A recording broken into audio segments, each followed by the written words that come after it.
अस्सलाम वालेकुम नाज़रीन, मैं ਤੁਹਾਡਾ ਸਟਰੋਮ ਹੈ। ਤੁਸੀਂ ਮੇਰੇ YouTube ਚੈਨਲ ਦੇਖ ਰਹੇ ਹੋ ਰॉ ਅਮਨ ਮਲਟੀ ਟੈਲੈਂਟਡ DRC। ਅੱਜ ਤੁਹਾਡੇ ਨਾਲ ਅੰਡਾ ਫਰਾਈ ਦੀ ਬੜੀ ਫੇਮਸ ਔਰ ਬੜੀ ਜ਼ਬਰਦਸਤ ਰੈਸਪੀ ਔਰ ਬੜੀ ਆਸਾਨ ਰੈਸਪੀ ਸ਼ੇਅਰ ਕਰਨ ਲੱਗੇ ਹਾਂ। ਇਵੇਂ ਸਮਝੋ ਅੰਡਾ ਨਹੀਂ ਹੈ, ਤੁਸੀਂ ਕਬਾਬ ਕਹਿ ਸਕਦੇ ਹੋ। ਕਬਾਬ ਦਾ ਹੀ ਮਜ਼ਾ ਤੁਹਾਨੂੰ ਆਏਗਾ इंशाल्लाह ताला।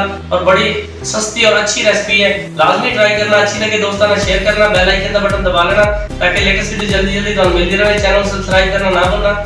मसाला जात वगैरह नोट कर लो। एक अदद अंडा, एक चॉप की सब्ज मिर्च, एक छोटे साइज का चॉप किया प्याज, अद्धा चॉप किया टमाटर, एक चुटकी नमक, एक चुटकी काली मिर्च, एक चुटकी हल्दी, एक चुटकी लाल मिर्च।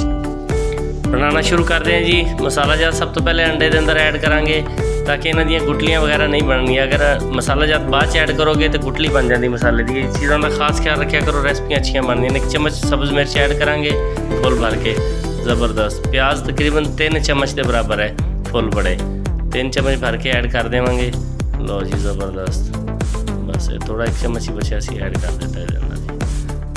टमाटर 1 चम्मच है तकरीबन ऐड करांगे। कलर भी ये ज़बरदस्त बनता है और बड़ा ज़बरदस्त जायका आता है इसके अंदर।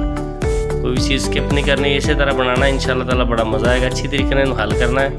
देखो कोई गुटली नहीं बनी मसाले की और ज़बरदस्त बन के देखो कलर चेक करो, बड़ा प्यारा ज़बरदस्त बन गई।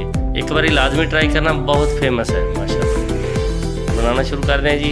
1 चम्मच लवांगे छोटे वाला आयल का। असी घी भी बना सकते, ऑप्शनल है, असी आयल च बना रहे हैं। सारा जो बैटर बनया ये अंदर ऐड कर देंगे अच्छी तरीके ज़बरदस्त। आँच जी है वो बिल्कुल मीडियम टू लो, दम वाला फ्लेम जिन कहते हैं उस पर पकेगी ज़बरदस्त करके। ज़्यादा तेज़ आँच होगी तो जल जाएगी, मज़ा नहीं आएगा, कलर अच्छा नहीं निकलेगा।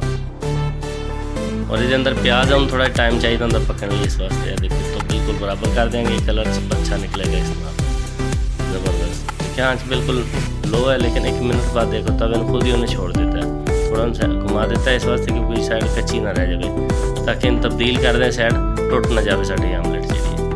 अगर होटल वाले बनाने तो बड़ी ज़बरदस्त चीज़ है, बड़ा गाहक मुतमईन होएगा। घर भी बना के लाजमी ट्राई करना, बड़ा जायका बड़ा लाजवाब है। इंज लगे जिवें कबाब खा रहे हो, सस्ता कबाब, अंडे वाला कबाब, ज़बरदस्त जायका कबाब का, खर्चा अंडे का। बहुत अच्छी चीज़ है, एक बार लाजमी ट्राई करना। अच्छी लगे दोस्तों ने शेयर करना, ज़बरदस्त चीज़ है। और बेल आइकन का बटन दबा लिया करो ताकि लेटेस्ट वीडियो जल्दी जल्दी तुहानू मिलती रहे। चैनल सब्सक्राइब करना भी ना भूलिया करो। देखो जी तब्दील कर दें दी साइड, देखो कोई नहीं टूटे, बिल्कुल ज़बरदस्त साइड तब्दील हो गई थी, ज़बरदस्त।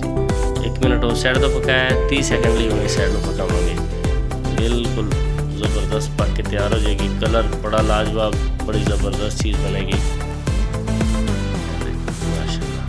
बिल्कुल। तवे तो कोई चिमटन वाला कोई सीन नहीं ऐसा, नहीं तो लोग आमलेट ख़राब कर दें, तोड़ दें। नहीं, आँच अगर सही रहेगी, मैनेजमेंट सही रहेगी तो इंशाल्लाह ताला ज़बरदस्त बनेगी,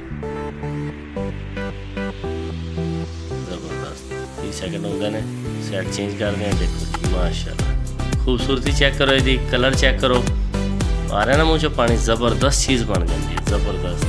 दोबारा एक दफ़ा तब्दील कराएंगे, थोड़ा दबावांगे, फ्लेम से बंद करता बस। तवे तेन हल्का जो गर्म हो तो पकावांगे ताकि कलर ज़्यादा डार्क नहीं हो जाए, डार्क कलर भी खूबसूरत नहीं लगेगा। चीज़ असल होती है कि बनाओ, कलर भी होवे, जायका भी होवे, फिर मज़ा आता देखने का भी, खाने का भी। कलर होवे, जायका ना हो फिर भी नहीं मज़ा आता, जायका हो कलर ना हो फिर भी नहीं मज़ा आता।